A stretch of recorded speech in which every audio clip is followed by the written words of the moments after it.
Hello everyone, welcome to the first episode of Hanging Out with Brit.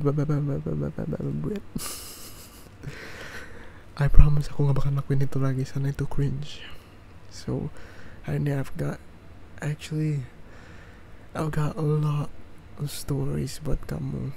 Kasih satu tema, cuma a lot of stories. And you guys bisa ke turn off by aku, or you guys bisa ke ya tambah kenal lebih dekat hanging out Brit. That's the whole point of the show.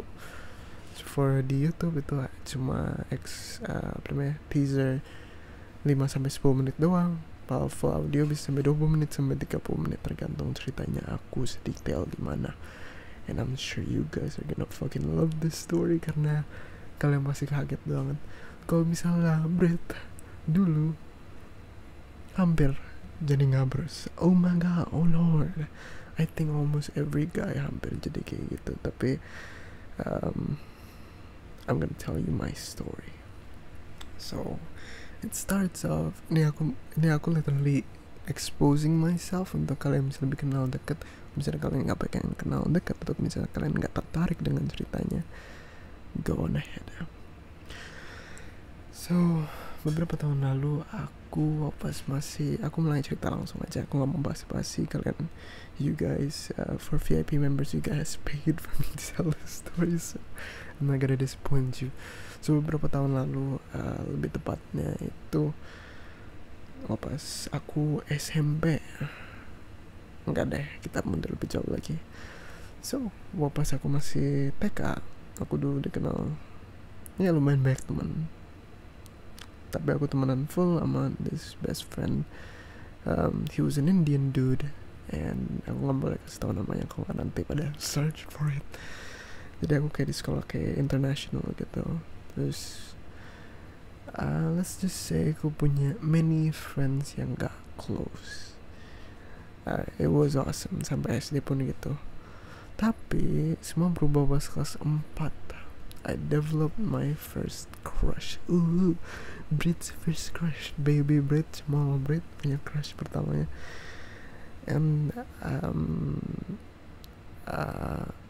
it was crazy though, seberapa gilanya itu aku udah punya crush pas umur segitu. Tapi kayaknya normal sih kalau misalnya masih SD udah suka-sukaan gitu. I thought she was sweet, I thought she was awesome. Even though semua temanku bilang, no, what you? But a lot too. And that's when I started to feel kayak holy shit gitu. I felt what I think was love, even though berat cuma suka-sukaan. Itu aku ingat kelas 5, kelas 6 udah mulai pada pacar-pacaran gitu and all that stuff. And aku udah mulai lonely di saat itu karena aku udah punya close friends yang bisa dibilang agak outcast dikit. Tapi gak apa-apa, we're social outcast in the end. That's why I empathize with everyone yang gak selalu jadi popular kids or something like that. So SMP roll by, aku gak pintar di cerita-cerita sih. So SMP roll by, and here's the interesting part. Karena Indonesia terobsesi dengan memiliki pasangan, tanpa pasangan maka kita akan mati. Seperti gak ada pasangan gitu. Indonesia really got a fucked up relationship problem. But that's okay. Karena that's what I'm here to clear the void, huh? Kita semua emang terobses dengan memiliki pasangan, and that's okay. Kalau misalnya kita emang lonely and pengen pasangan, that's okay. Cause aku juga jujur kayak gitu, especially at that time. Aku jujur kayak gitu. Aku waktu pas SMP, aku udah temen kiri kanan udah pada mulai pacaran and all, and aku udah mulai kayak eager gitu untuk mendapat pacar gitu. Cuma aku bingung gimana caranya. Aku dulu lebih gendut dan bisa dibilang nggak segemoy sekarang karena rambutku lagi kacau banget. Aku attitude-nya juga gak bener. Aku nerdy parah, and I try to be fake gitu most of the time.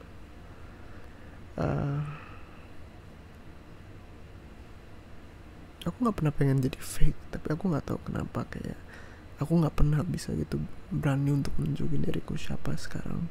Dan kalau sekarang aku bisa random banget, dulu aku nggak bisa tunjukin seberapa randomnya aku, and that kind of fucked me up a bit.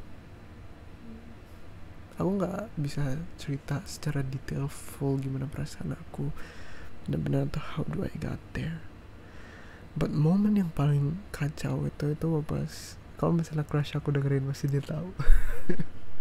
Kalau misalnya crush aku masih dia tahu, dia tiba-tiba pacaran sama adik kelas yang dia kan sifatnya God bless her, dia kan sifatnya kayak tipe yang sering on off relationship sama orang cowok-cowok gitu yang lain, and dia tiba-tiba pacaran sama adik kelas, and adik kelas ini tipe yang bad boy gitu. I was the nerdy kid and he was the bad boy. Apa ini, SMP aku aneh banget.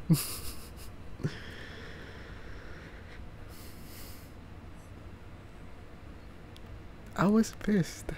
I was genuinely pissed off banget, karena aku kepikiran gitu, dari semua teman-temanku yang juga berpacaran, kenapa mereka pada bad boy semua?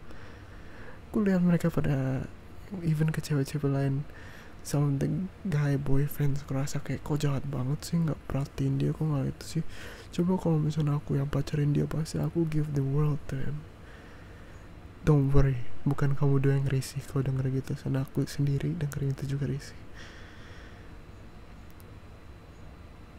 Ya aku belajar sekarang itu bukan cinta yang aku rasain, itu cuma sense of possessiveness, sense of egois sebenarnya, bukan cinta. Soalnya kalau kita rasa cinta, kita nggak mungkin rasa kayak nggak mungkin gitu, kita pasti bisa relain, and I was not. And di saat itu, karena aku saat paling imo-imonya itu aku kelas 9 atau kelas 8 ya, aku mulai sesuatu yang rada-rada epic, nge-rap. Holy shit, Brad nge-rapnya gimana? You don't wanna know. Aku nge-rapnya parah banget. You could even say I was an incel di saat itu. Pas aku nge-rap, soalnya aku nge-rap tentang banyak hal yang ngomongin tentang aku, karena aku jelek, aku gak dapet cewek. It was that bad.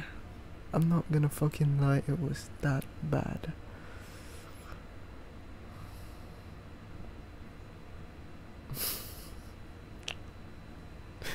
Aku udah bingung mau lanjutin ceritanya gimana. Ayo lanjut, Brit, semangat. It was that bad, like seriously. Aku juga shock that aku buat banyak lirik yang bener-bener parah banget, yang kayak ngatain cewek atau that stuff. Tapi masalah aku juga satu ngabers. Ke cewek aku sometimes can be harassing, aku bisa ngomongnya nggak pakai otak, and most of the stuff, hal-hal yang aku ngomongin ke orang, ke cewek di saat itu, hal yang aku lakuin, aku nggak bisa maafin diri aku sampai sekarang, karena aku rasa aku udah benar-benar ngabers. Bayangin kamu temenan sama ngabers, terus ngabers yang nggak jelasin kamu, ya kayak gitu rasanya. Dan aku susah maafin diri aku sampai sekarang. Wow, di luar berisik air ya. Aku coba buat maafin diri aku,